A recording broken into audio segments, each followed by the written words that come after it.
Dari Rabi'ah bin Ka'ab al-Aslami radhiyallahu anhu, beliau berkata, qala lin nabiyyu sallallahu wa ala alihi wa sahbihi wasallam, qala lin nabiyyu sallallahu alaihi wasallam, sal. Faqultu as'aluka murafaqataka fil jannah. Faqala awa ghaira dhalik. Faqultu huwa dhak. Qala fa'inni ala nafsika bi kathrati sujud. Rabi'ah bin Ka'ab al-Aslami radhiyallahu anhu, beliau berkata, Nabi sallallahu alaihi wasallam bersabda kepadaku, mintalah sesuatu kepadaku. Kamu apa sekarang? Sampaikan. Kata Rabi'ah radhiyallahu anhu, aku meminta kepadamu agar dapat menyertaimu di surga kelak, bersamamu di surga ya Rasulullah, berdekatan istanahnya. Maka Nabi SAW bersabda, apakah ada yang lain? Ada permintaan lain lagi selain itu? Maka aku berkata, hanya itu ya Rasulullah. Kalau itu saja sudah luar biasa. Maka Nabi SAW bersabda, bantulah aku untuk memenuhi permintaanmu itu dengan memperbanyak sujud. Hadis ini sahih diriwayatkan oleh Imam Muslim. Dan Imam Muslim meriwayatkan di nomor 353. Seperti biasa teman-teman sekalian, setiap hadis yang sedang kita bahas, kalau Allah mudahkan, kita bisa mengambil faedah dan hikmah dan ilmu yang luas dari situ, maka kita akan sebutkan. Hadis ini mengandung banyak sekali hikmah dan ilmu. Yang pertama teman-teman sekalian, Nabi SAW di masa hidup beliau memberikan kesempatan kepada para sahabat untuk meminta sesuatu. Nabi SAW memberikan kesempatan para sahabat untuk meminta kepada beliau yang sifatnya dasarnya itu boleh dalam agama. Jadi permintaan halal. Apa saja walaupun mustahil di mata manusia, tapi dia dibolehkan secara syarak, boleh orang memintanya. Dan ini salah satu mukjizat baginda Nabi SAW. Makanya beliau berkata kepada Rabi'ah radhiyallahu anhu, mintalah kepadaku sesuatu. Dan ini tentu atas izin Allah. Dan sahabat-sahabat yang cerdas, tentu semua sahabat insya Allah cerdas, tapi ada yang luar biasa di antara mereka. Mereka jeli menangkap itu.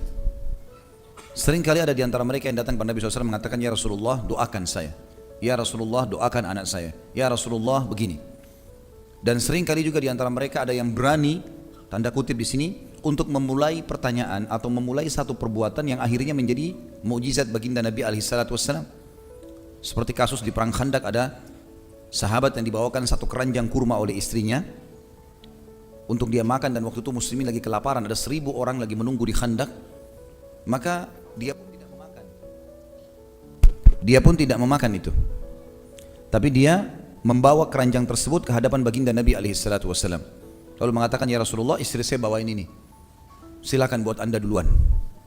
Maka Nabi SAW membuka jubahnya, ya, ada kain yang di atas pundak beliau, kemudian meletakkan di tanah, kemudian berkata kepada sahabat ini, letakkan kurmamu di sini, ditumpahlah. Begitu ditumpah kurma tersebut, lalu tiba-tiba menjadi banyak dan menjadi seperti gunung yang besar, dan seluruh sahabat akhirnya bisa makan kurma.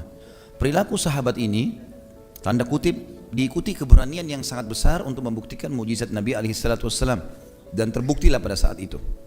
Begitulah pada saat Jabir bin Abdullah radhiyallahu anhu ingin mengundang Nabi SAW makan, dan akhirnya menjadi banyaklah, cukuplah seekor kambing untuk memberikan makan 1.400 orang pada 1.000 orang pada saat itu. Jadi memang ini mukjizat Nabi SAW, tapi ini hanya di masa hidup beliau SAW, dan hanya terjadi pada beliau. Ini perlu digarisbawahi. Kenapa? Karena para sahabat sendiri ridwanullahi alaihim yang merupakan manusia-manusia terbaik setelah baginda Nabi SAW tidak melakukan itu. Ya. Jadi tidak pernah ada orang datang kepada Abu Bakar, Umar, Uthman, Ali, Talha, Zubair yang terkenal sudah masuk surga, bawa kurma, kemudian tiba-tiba kurma jadi banyak. Tidak terjadi. Itu hanya pada Nabi SAW. Ini mukjizat kenabian. Ini pelajaran yang pertama. Dan mukjizat Nabi SAW ada banyak tentunya. Dirincikan oleh para ulama, ada yang menghitung bahkan sampai lebih dari 50 jenis mukjizat yang bisa terlihat dengan mata kepala para sahabat. Dari doa yang mustajab, turunnya hujan, memberhentikan hujan, menyembuhkan penyakit, membuat pohon berbicara, ya, kemudian mengalahkan orang-orang kafir secara fisik, bergulat seperti Uqana dan yang lainnya. Ini semua adalah mukjizat untuk membenarkan risalah beliau sallallahu alaihi wasallam. Yang kedua, pelajaran dari hadis ini adalah kecerdasan Rabi'ah radhiyallahu anhu. Kecerdasan Rabi'ah ini tidak biasa. Karena waktu ditawarkan Nabi SAW minta apa saja, dia bisa minta, ya Rasulullah, buatlah minta kepada Allah agar saya jadi kaya raya, orang terkayanya umatmu, mungkin bisa saja. Bisa minta orang yang paling banyak punya keturunan misalnya, orang yang selalu menang, orang yang panjang umur. Tapi perhatikan permintaan Rabi'ah, saya ingin ya Rasulullah masuk surga plus bersama Anda di situ. Permintaan yang sangat cerdas ini, gitu kan? Kata para ulama, permintaan Rabi'ah ini sebenarnya dia sedang meminta sesuatu nikmat yang besar sehingga nikmat kecil ikut rentetannya. Maksudnya adalah dengan meminta agar menemani Nabi SAW di surga, berarti di dunia dia akan selalu bersama dengan Nabi di amalan-amalannya. Otomatis permintaan yang tinggi ini mendatangkan hal yang kecil. Seperti itulah. Dan ini kejelian seseorang dalam meminta sesuatu. Dan boleh seseorang tamak dengan rahmat Allah, apalagi kalau mengejar surga. Gak ada masalah. Kita bisa berinfak 1.000 rupiah, bisa dapat surga karena sedekah. Tapi kita juga bisa dapat surga dengan 100.000 rupiah atau bahkan 100 juta rupiah. Kita keluarkan yang paling besar untuk mengejar surga. Boleh tamak dengan itu. Rahmat Allah sangat luas, gitu kan? Dan ini kejelian teman-teman sekalian. Oleh karena itu kata para ulama, semestinya setiap muslim selalu mendahulukan dalam kesehariannya yang dia minta kepada Allah Azza wa Jalla adalah surga. Itu dulu, sebelum permintaan dunia. Karena minta masuk ke dalam surga berarti permintaan besar di akhirat sana, apalagi surga Firdaus, mengharuskan nanti itu otomatis akan nyambung dengan keselamatan di dunia. Karena nggak mungkin kita masuk surga kalau amal kita di sini buruk, ngerti nggak? Bisa ditangkap? Ya? Masih hidup siang-siang ya? Kalau nggak bisa tangkap bahaya, soalnya ilmunya penting. Jadi harus seperti itu. Makanya kita kalau minta surga, berarti sebenarnya kita sudah minta dunia kita jadi baik. Karena nggak mungkin masuk surga tanpa baiknya perbuatan kita di dunia. Seperti itulah. Berarti Rabi'ah radhiyallahu anhu sangat cerdas di sini. Aku minta masuk surga ya Rasulullah bersama Anda. Bukan cuma surga biasa. Di mana Anda di situ, saya di situ ya Rasulullah, di sebelahnya. Surga para nabi-nabi. Berarti otomatis perbuatannya di dunia, nikmat-nikmat yang akan dia nikmati, semuanya nikmatnya para nabi-nabi. Nah, jadi sangat jeli di sini dalam memohon. Makanya Nabi SAW mengatakan, siapa yang memohon dalam kesehariannya surga 7 kali, riwayat lain 3 kali. Tapi kita berpegang pada riwayat yang 7 kali, karena ini lebih kuat, lebih sahih. Maka surga akan berkata, ya Allah, dia telah memohon agar masuk kepadaku, maka masukkanlah ia. Serta siapa yang berlindung kepada Allah dari neraka 7 kali dalam sehari, maka neraka akan berkata, ya Allah, dia telah berlindung dariku, maka selamatkanlah. Kita meminta dan surga merespon kita sekarang. Bahkan Nabi SAW mengatakan surga merindukan 3 orang, Bilal, Ammar, ya. Disebutkan nama-nama sahabat. Dan Ali, ini semua disebutkan bagaimana surga merindukan 3 orang sahabat ini radhiyallahu anhum ajma'in. Jadi surga ada dan merespon kita sekarang. Dan tahu itu. Sebagaimana juga neraka ada. Dalam sebuah riwayat yang sahih juga disebutkan bahwasanya neraka mengeluh kepada Allah yang Maha Tinggi dan Maha Murah, ya, atas panasnya, karena sebagian membakar sebagian yang lain, jadi panasnya ya, luar biasa dalam neraka. Maka Allah pun mengizinkan neraka untuk bernafas 2 kali. Nafas itulah yang kalian temukan, panas yang sangat di musim panas dan dingin yang sangat di musim dingin. Itu hembusan nafasnya neraka Jahannam. Teman-teman bisa kembali ke YouTube, ada ceramah saya tentang bedah buku Rasulullah SAW bercerita tentang surga dan neraka, dan riwayat itu dihasankan oleh para ulama hadis. Berarti kita ada respon, surga dan neraka sudah ada. Dan ada respon interaksi dengan surga neraka. Dan Nabi SAW mengatakan, sungguh demi zat yang jiwaku dalam genggamannya, seseorang di antara kalian lebih dekat dengan surganya daripada tali sendalnya sendiri. Dan seseorang di antara kalian lebih dekat dengan nerakanya daripada tali sendalnya sendiri. Tinggal istiqomah teman-teman sekalian. Itu saja. Nikmati halal, kerjakan perintah. Tinggalkan haram, pertahankan saya sampai mati. Masuk surga. Itu kata kuncinya. Antum baik seperti sekarang, jujur, amanah, jauhi semua yang haram, nikmati yang halal, mati masuk surga. Pertahankan saja itu. Sampai Hudzaifah bin Yaman radhiyallahu anhu mengatakan, aku berharap bisa masuk ke dalam rumahku dan aku beribadah kepada Allah, tidak bertemu sama orang sampai aku mati. Selesai, karena janji Allah di akhirat pasti. Artinya memang tinggal menjaga itu. Meninggal masuk surga, itu berarti kita lebih dekat dengan surga daripada tali sendal kita sendiri. Kalau dari masjid dicabut ruhnya masuk surga.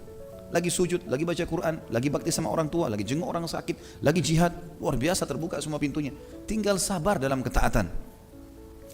Begitu pula dengan kemaksiatan. Orang lebih dekat dengan nerakanya. Orang ke diskotik, bar, mabuk-mabukan, tabrakan, mati, masuk neraka.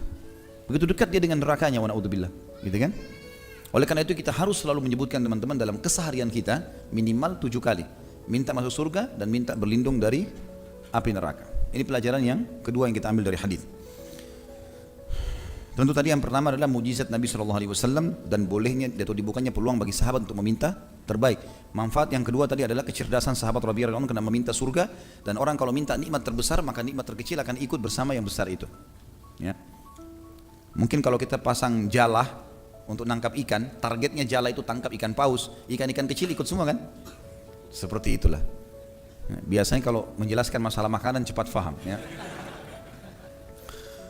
Kemudian pelajaran yang ketiga, dan ini pesan baginda Nabi SAW dalam hadis, kalau itu permintaanmu, maka dukunglah aku agar permintaanmu itu Allah kabulkan dengan memperbanyak sujud. Makna memperbanyak sujud di sini kata para ulama, makna globalnya adalah semua sujud, sujud solat wajib atau sujud solat sunnah, masuk dalamnya sujud syukur, sujud tilawah, ya. Dan sebagian ulama mengatakan, dan ini pendapat yang paling kuat tadi yang pertama, pendapat yang kedua, ulama mengatakan bahwasanya ini maksud adalah sujud-sujud solat sunnah. Karena sujud solat wajib udah pasti, udah diterima, itu insya Allah pahalanya besar insya Allah. Tapi solat sunnah ini dibutuhkan untuk menambah, gitu kan? Tapi Allah alam pendapat pertama yang lebih kuat adalah semua sujud masuk di dalamnya. Artinya konsentrasi dalam solatmu, wajib, sunnah, kerjakan semua. Setiap ada berita gembira, sujud syukurlah. Setiap lewat ayat tentang sajadah, sujudlah. Dan sudah kita bahas di bab solat kita sebelumnya. Dan ini juga merupakan teman-teman sekalian fadilah bagi orang yang selalu sholat. Dan sholat itu berikan haknya. Tenang, tumaknina. Jangan tergesa-gesa, gak ada yang antum kejar. Allahu Akbar. Nikmati kalimat itu. Karena per hurufnya pahala. Nikmati gerakannya. Karena per gerakan pahala. Sudah nafas tenang. Wajjahtu wajhiya lilladzi fataras samawati wal ard. Tenang. Wajjahtu wajhiya lilladzi fataras samawati wal ard. Atau apa yang dibaca. Buru-buru. Mau kejar apa ini? Al-Fatihah baca. Alhamdulillahi Rabbil Alamin. Salah satu cara Nabi SAW baca Al-Quran adalah berhenti di tempatnya.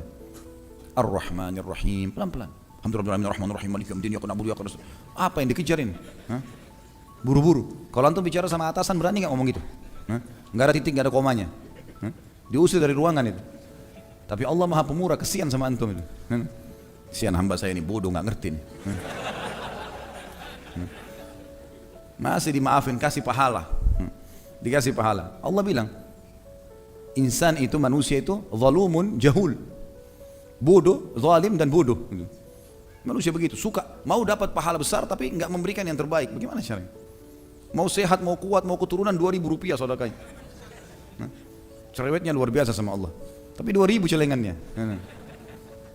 Kalau beli baju 100.000, 200.000, kasih orang miskin, dicari uang yang paling kecil. Jahul itu, bodoh.